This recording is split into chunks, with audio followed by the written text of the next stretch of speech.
Hello and welcome to S2 Oral Communication. In today's presentation, I would like to talk about empathy and how it relates to oral communication. The first question one might ask is, what is empathy? Empathy is used to describe a wide range of experiences. Emotion researchers actually generally define empathy as the ability to sense other people's emotions, coupled with the ability to imagine what someone else might be thinking or feeling. Contemporary researchers often differentiate between two types of empathy. We have affective empathy, which refers to the sensations and feelings we get in response to other people's emotions. And this can include mirroring what the person is feeling in a sense, or just feeling stressed when we detect another person's fear or anxiety. Cognitive empathy, sometimes called perspective taking, refers to our ability to identify and understand other people's emotions. To empathy and sensitivity of an audience is broadly termed emotional appeal. Emotional appeals can be very powerful rhetorical elements of a persuasive speech, and we will see together how that comes into play. They are an attempt to make the audience feel something and in the process be persuaded by the speech. A crowd that is feeling something is much more likely to be engaged, give consideration to your arguments, and remember your speech. Now, appeal to empathy and sensitivity can create a sense of connection and trust between you and the audience, since trust and connection are vital elements of being able to persuade an audience. Emotional appeal can be incredibly useful. However, emotional appeal can also backfire if used incorrectly. If taken too far, an appeal to emotion can seem to be forced. Audiences can tell the difference between an honest emotional appeal and an attempt to manipulate how they feel. Audiences actually loathe feeling manipulated in a sense. So, an audience that senses inauthentic motives will strongly reject both the appeal and the speaker. So, instead, what you can do is share carefully selected information that naturally makes your audience feel a certain way. The key here is that you only embed your emotional appeals within an appeal to reason. So, in other words, maybe just let your carefully selected facts and research cause either the tears or the joy. I would like you to remember is when the emotional appeal is both authentic and appropriately used, you can develop a much stronger connection to your audience than by using logic alone. However, to misuse an emotional appeal is to completely alienate your audience and even foster negative feelings. I'm saying here that one of the biggest problems speakers face is focusing too much on themselves and not enough on their audience. Now, this can generate problems such as nervousness, anxiety, so developing an empathetic approach to speaking not only helps you connect with the audience, but helps you get over the nerves as well. Many speakers assume they already know what the audience wants, and some don't even think about it at all. So some of the questions you need to ask yourself is, did I just stop and think about what my audience wants? And if you did, would they just want buckets of information? Would they just want you to just talk at them? Or do they want something else? If so, then something like what? So the speaker ultimately needs something to connect with. If we just needed to reel off facts as a speaker, then why would we need speeches in the first place? This seems like a very relevant question. You could just direct people to whatever books to read and just be done with it, right? Empathy is all about human connection, and by building empathy, you can connect more to your audience and help them to take in more of what you say. So through empathy, you can actually convey the point you are set out to make while making human connection. Like I have previously mentioned, empathy kills oral communication nerves. If you focus more on what your audience needs, your own needs and worries and nerves will slide into the background too. When you focus on others, you forget that you are even nervous. So the rest manages itself. Now, trying to put yourself in the shoes of the other person actually helps you not be too much in your own headspace and eventually will help you get over your own nerves. Now, I would like to present some points or pointers on how to use empathy in your speech.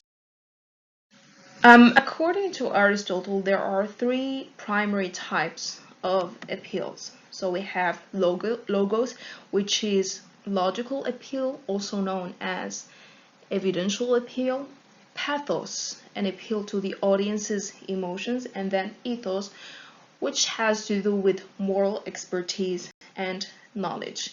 In this presentation, we will only explore the two broadest and prevalent appeals, which are logos and pathos.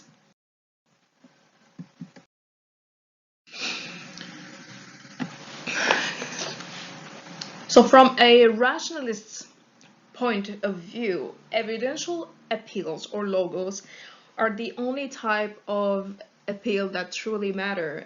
Evidential appeals are formed by defining the evidence and then explaining how the evidence must logically prove that a certain conclusion must be true. Evidential appeals are the only type of persuasive speech allowed, for example, in a court of law. The evidence must prove that the defendant has committed the crime in order for that person to be found guilty, for example. Evidential appeals are also the basis for scientific research. So a scientist must be able to show that there is a connection between evidence and a conclusion in order for his or her work to be accepted. In persuasive speaking, the speaker must first explain the evidence in a way that is comprehensible to the audience, yet complete. Then, the scientist, for example, must explain how that evidence logically leads to a consequence that supports his or her proposal. For pathos or the emotional appeal, an emotional appeal is intended to cause the audience to feel a certain way, so they will be convinced by the speaker. Emotional appeals can manifest in a number of ways. We have metaphors, stories, and passionate delivery are all emotional appeals because of their effectiveness. And their effectiveness does not only lie in the words per se, but in the emotions they evoke in the audience. So ultimately, the effectiveness of an emotional appeal is determined only by the audience. So if the audience does not feel the intended emotions, by definition, the appeal has failed. We'll discuss some key concepts that go hand in hand with empathy in oral communication. First, we have clarity. You need to be clear. You don't need to overcomplicate things. Use a simple language. Before you speak, think about the message that you want to get across. We have a really relevant quote here that says, "The single biggest problem in communication is the illusion that it has taken place." So check with others to always make sure they have understood what you have presented. Length versus brevity. Piece of advice: don't waffle. It can be very infuriating to an audience. Don't dance around your subject. And on the other hand, don't give way more background information that is necessary. You can fall in what we call wordiness, so don't use more words than necessary. Get to the point as quickly as possible and then try to reinforce it throughout your presentation. Third, we have empathy, of course. You need to consider your audience, who is listening to you. Will they understand you? Have they got the time to listen to you? Might you need to speak up, speak more slowly, or explain certain words or phrases?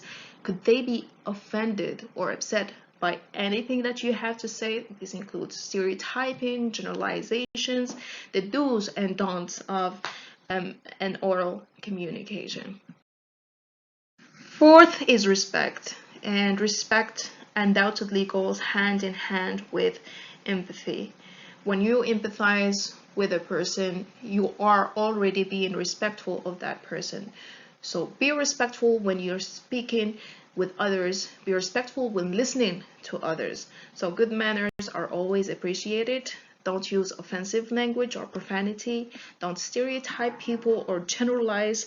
Don't be racist, sexist, homophobic, ageist, or other prejudiced language. It should not be used when you are speaking. So if you are presenting, make sure to thank your audience for listening, because that's always important. Confidence and authority. So to really get a message across, deliver it with confidence. If you believe in your message, it is more likely that others will too. Speak up so that your listeners can hear you. Ensure that what you say is based on evidence and reason rather than emotion or belief. So when you base your either arguments or points with evidence and reason rather than just saying, I just feel like or believe that, that gives more credibility to what you have to say.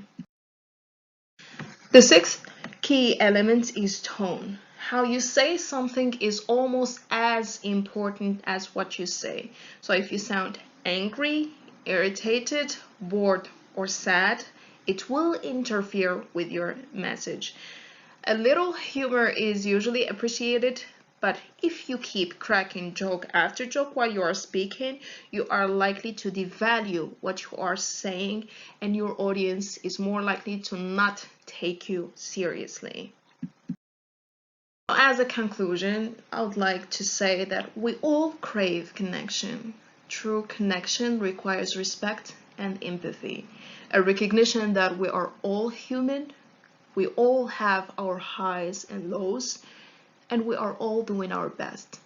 If we can walk into a room with that attitude, our chances of walking out with an objective met, a successful outcome or a successful presentation, are that much stronger. And that concludes my talk for today. Thank you for listening.